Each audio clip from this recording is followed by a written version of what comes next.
हाय दोस्तों, good evening. आज अपना जिला दर्शन का सीरीज नंबर 5 चलेगा। कोटपुतली जिला दर्शन के रूप में पढ़ेंगे। तो देखते हैं आज कोटपुतली जिला दर्शन की स्थापना कब होती है। कोटपुतली जिले की 7 अगस्त को कब होती है। 7 अगस्त 2023 को कोटपुतली जिले की स्थापना होती है। वैसे जो राजस्थान के नए 19 जिले बने हैं उनकी स्थापना सभी की होती है 7 अगस्त को। गठन कब होता है इन जिलों का। इन जिलों का गठन होता है 4 अगस्त को। 4 अगस्त को इन सभी जिलों का गठन होता है। और 5 अगस्त को क्या होती है, अधिसूचना जारी होती है। किनकी नए जिले बने हैं 19, उनकी अधिसूचना जारी होती है। और 7 अगस्त को इन जिलों की स्थापना या इनका उद्घाटन होता है। नेक्स्ट है उपनाम क्या है इस जिले का। इसको राठ क्षेत्र के नाम से जानते हैं। कोटपुतली जिले को राठ क्षेत्र के नाम से जानते हैं। संभाग कौन सा है, कौन से संभाग में आता है कोटपुतली भैरोड। ये आता है जयपुर संभाग में आता है। कोटपुतली भैरोड जयपुर संभाग में। सीमावर्ती जिले कौन से हैं, खैरतल, तिजारा, अलवर, नीम का थाना और जयपुर ग्रामीण। ये 4 जिले हैं जो सीमावर्ती जिले हैं, जिनकी सीमा कोटपुतली भैरोड से लगती है। यानी कोटपुतली जिला इन 4 जिलों से सीमा लगाता है। अंतर्राज्यीय सीमा हरियाणा से लगती है। इसकी सीमा हरियाणा से लगती है। 1262 हरियाणा स्टेट की सीमा लगती है राजस्थान से, जिसमें राजस्थान के 8 जिले हैं जिनकी सीमा हरियाणा से टच होती है या लगती है। उपखंड, उपखंड कितने हैं कोटपुतली जिले में। उपखंड है 7। तहसील कितनी, 8। जयपुर प्लस अलवर जिले से तोड़ के बनाया गया है। कोटपुतली जिला है जो जयपुर अलवर इन जिलों को तोड़ के नया जिला बनाया गया है। कौन कौन सी तहसील इसके अंदर, जो जयपुर से अंदर कोटपुतली, पावटा और विराटनगर, ये 3 तहसीलें हैं जो जयपुर से ली गई है।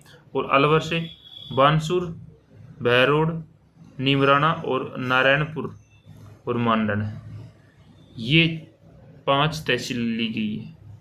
अलवर जिले की 5 तहसील कौन कौन सी है, बानसूर, भैरोड, नीमराना, नारायणपुर और मांडन, ये 5 तहसील अलवर जिले से ली गई है। और 3 तहसील जयपुर जिले की, कोटपुतली, पावटा, विराटनगर, तो इनको मिला के नया जिला बना गया है कोटपुतली भैरोड।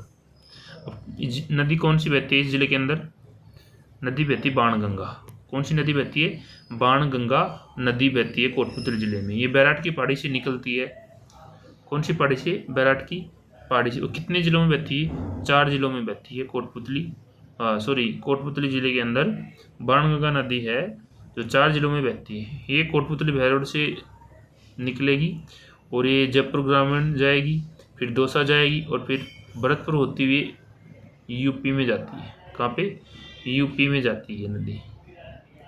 और ये आंतरिक प्रवाह की नदियों में शामिल है। कौन सी, बाणगंगा नदी है जो आंतरिक प्रवाह की नदियों में शामिल है। नेक्स्ट है विराटनगर या बैराट सभ्यता भी इसी नदी पे। कौन सी नदी पे, बाणगंगा नदी पे। बाणगंगा नदी के ऊपर भी विराटनगर और बैराट सभ्यता इस नदी पे है। इस नदी को अर्जुन की गंगा और रुंडित नदी भी कहते हैं। रुंडित नदी या अर्जुन की गंगा कौन सी नदी को कहते हैं, तो वह बाणगंगा नदी को कहते हैं। नेक्स्ट है, इसमें उपखंड है। अपन देखते हैं कौन कौन से उपखंड है। मैंने बताया था अभी पहले ही कि भैरोड, बानसूर, नीमराना, नारायणपुर, कोटपुतली, विराटनगर और पावटा, ये 7 उपखंड है। ये 7 उपखंड है और ये 8 तहसीलें हैं। ये 8 तहसीलें हैं, भैरोड, बानसूर, नीमराना, मांडन, नारायणपुर, कोटपुतली, विराटनगर और पावटा। ये इसके अंदर ये इसकी 8 तहसीलें हैं।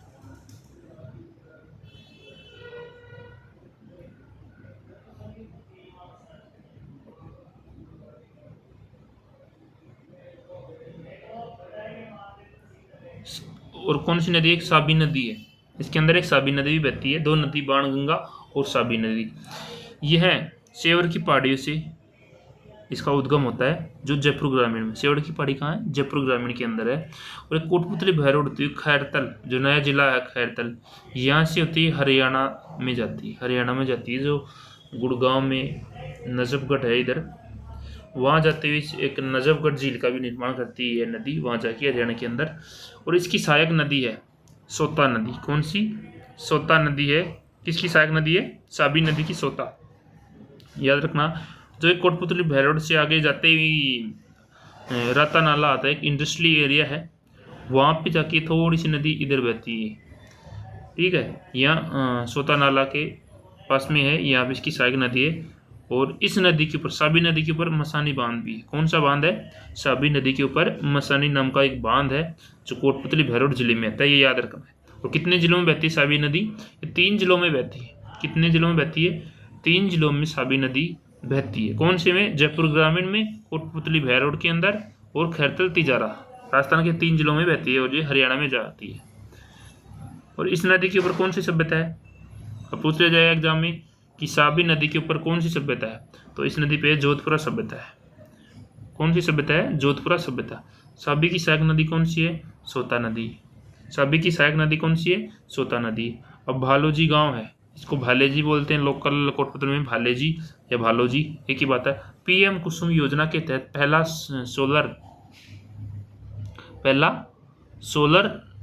सौर कृषि आधारित ये सौर ऊर्जा है। पहला, एक मिनट,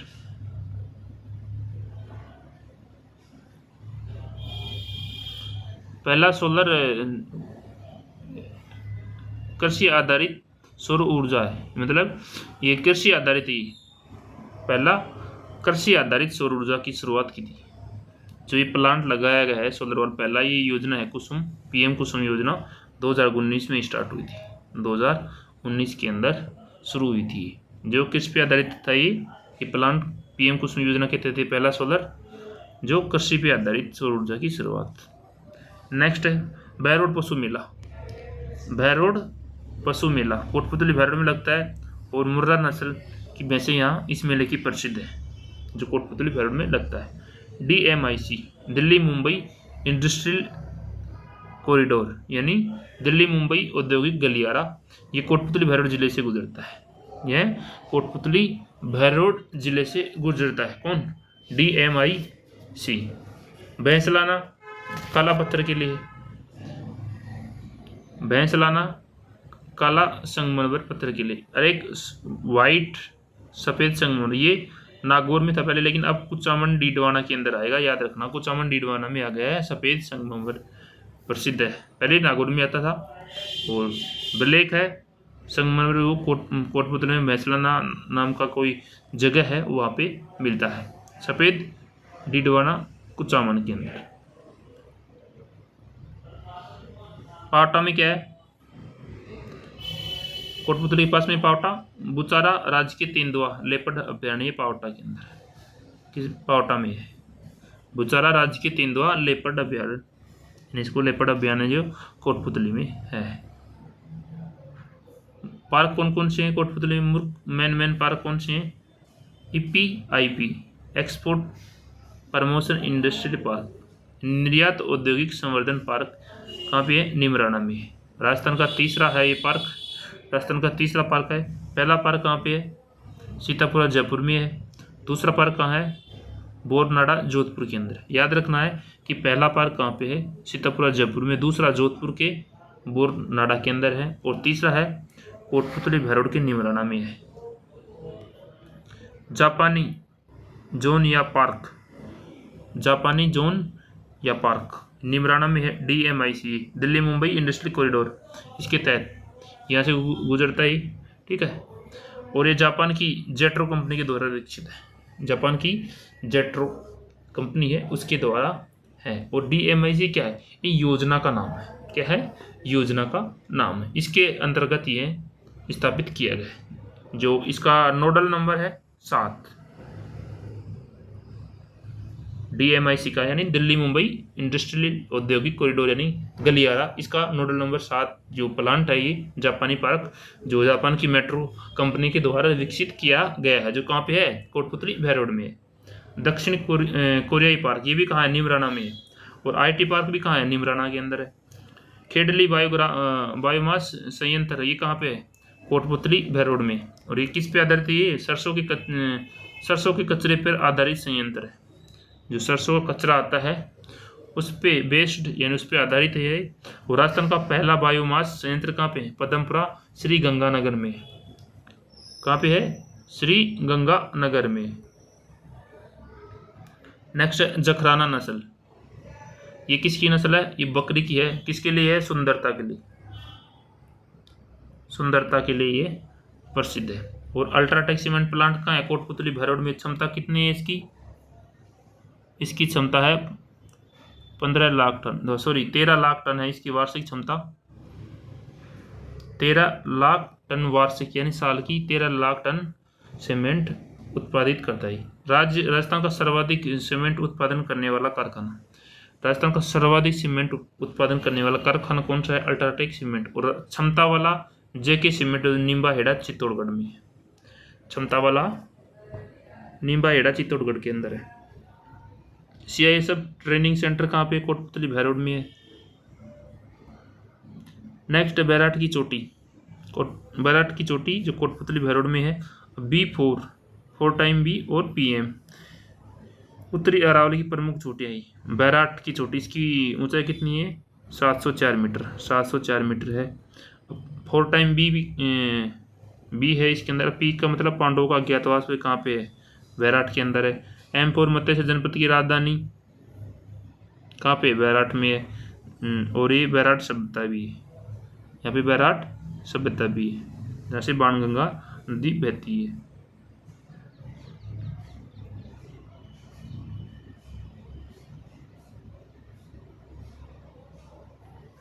B4 बीजक की पहाड़ी गोल मंदिर जो कृष्ण को समर्पित महाभारतकालीन, यहाँ पे मंदिर है कृष्ण जी को समर्पित महाभारतकालीन के समय वह बीजक की पहाड़ी के ऊपर जो गोल मंदिर।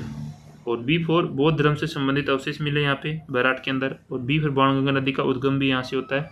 B4 भाबरू शिलालेख जो अशोक मौर्य कालीन के समय यहाँ भाबरू शिलालेख था। और इसकी इस शिलालेख की लिपि कौन सी है? ब्राह्मी लिपि है। और खोजकर्ता कौन है? कैप्टन भट्ट ने 1837 में की थी इस भाबरू शिलालेख की खोज। और सेकंड कब की थी? 1871 के अंदर ACL कार्लाइल ने की थी। किसने की थी? ACL कार्लाइल ने की थी। पर्यटन सर्किट। अभी भाबरू शिलालेख कहाँ पे? कोलकाता के अंदर है। कोलकाता के अंदर है। कोलकाता संग्रहालय वहाँ पे रखा गया है भाबरू शिलालेख। पर्यटन सर्किट, ये 2 पर्यटन सर्किट इस जिले से गुजरते हैं। कोटपुतली जिले से कितने पर्यटन सर्किट गुजरते हैं? 2। कौन कौन से हैं वो? राष्ट्रीय राजधानी पर्यटन क्षेत्र सर्किट, मत्स्य सर्किट। ये 2 हैं सर्किट जो यहाँ से गुजरते हैं। नोट लगा के इसमें याद रखना है कि राजस्थान में सर्वाधिक अंतर्राष्ट्रीय इकाइयाँ कहाँ पे हैं? निम्राना में।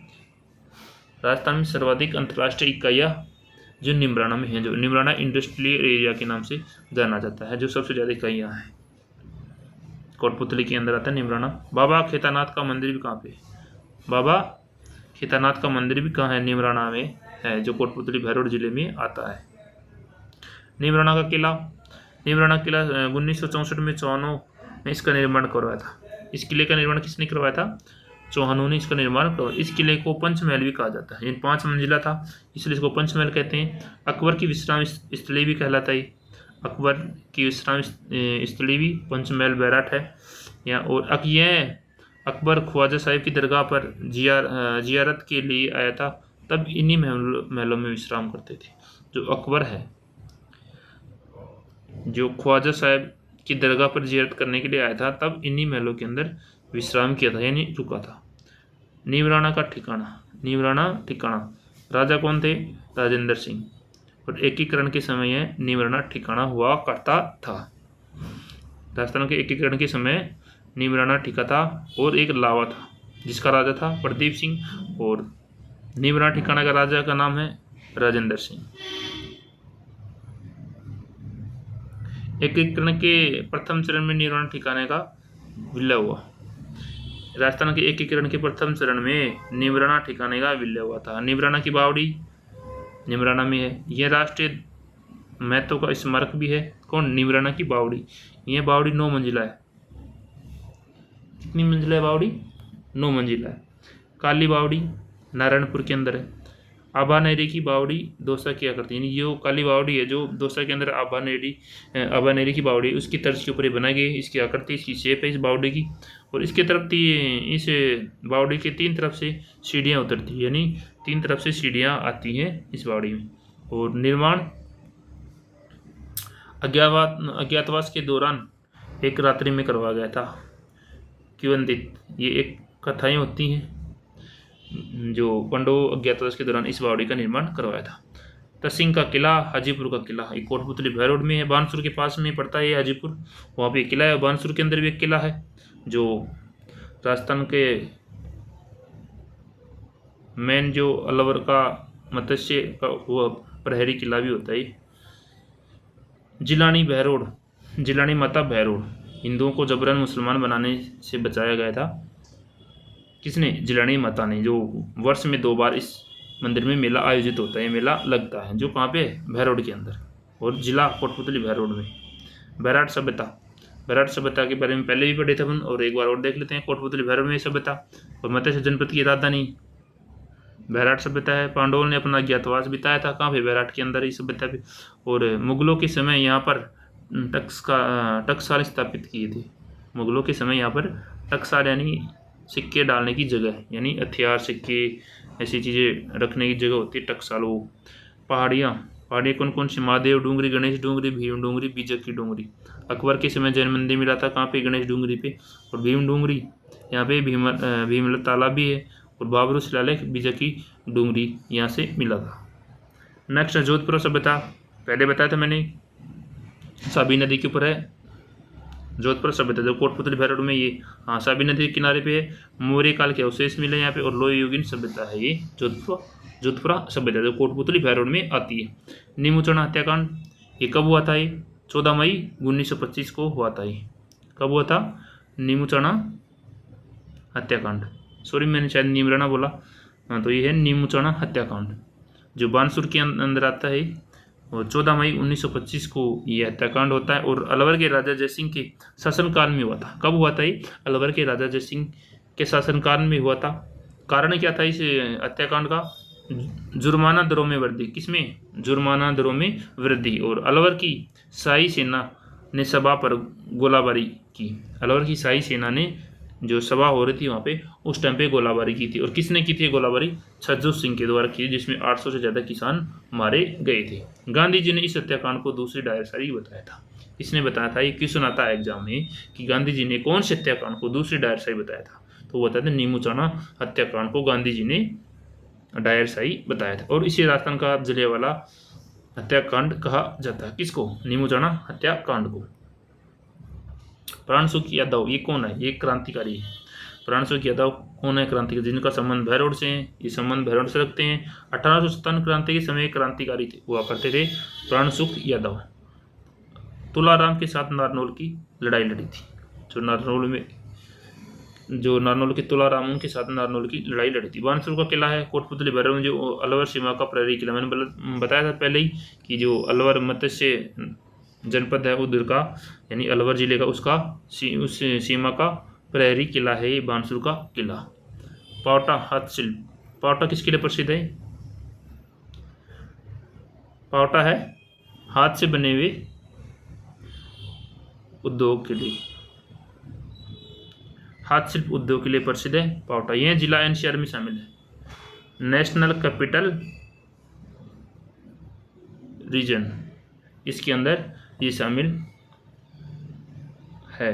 कौन? कोटपुतली भैरोड जिला एनसीआर के अंतर्गत आता है। भरतपुर भी आता है, और एक नया जिला खैरतल, तिजारा और अलवर, ये 4 जिले हैं जो एनसीआर के अंतर्गत आते हैं। भरतपुर का कुछ हिस्सा है।